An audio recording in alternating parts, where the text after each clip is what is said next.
Hello and welcome to Just for Alberta, the channel that helps Albertans move beyond the emotional decision making to thinking about what the future might look like as an independent country. This is a couple of days after the Canadian federal election, and we know why it's called Canadian when you look at Manitoba, Saskatchewan, Alberta, and a good chunk of BC, all blue, and the rest of the country all red. We know that there's something in the mix.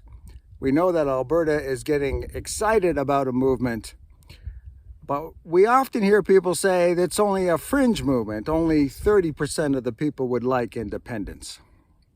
Why don't you join me for a walk today, and we'll tell you why people in Alberta should get excited about the 30%. Join me, will you?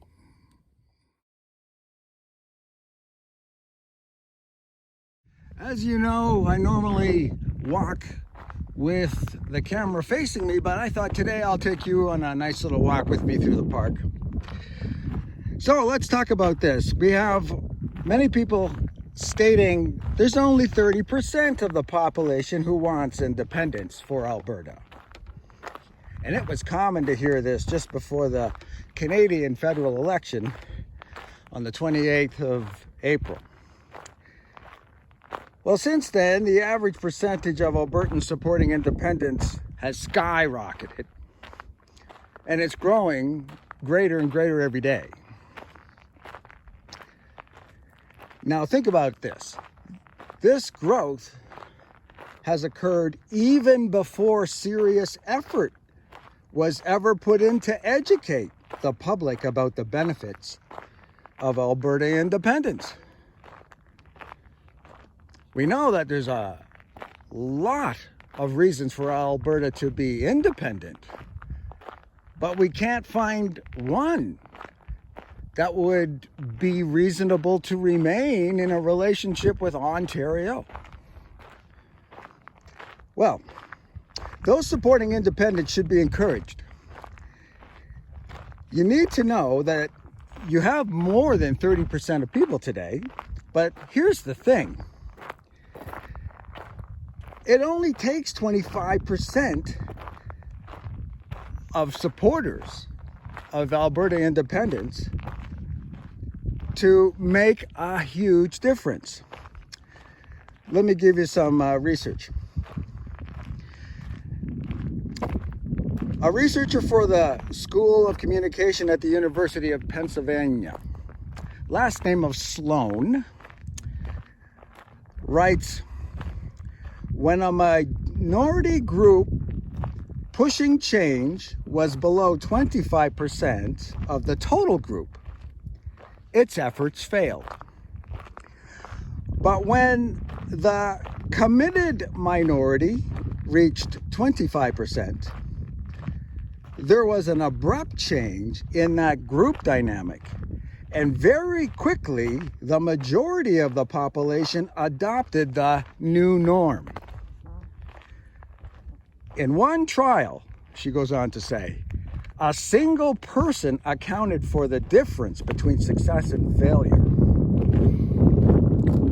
I'll cite this down below, but it only takes 25% of a population to change the mass. Think about that, but you can't be passive, you got to be active. So, while shifting Alberta's pro-Ontarians might be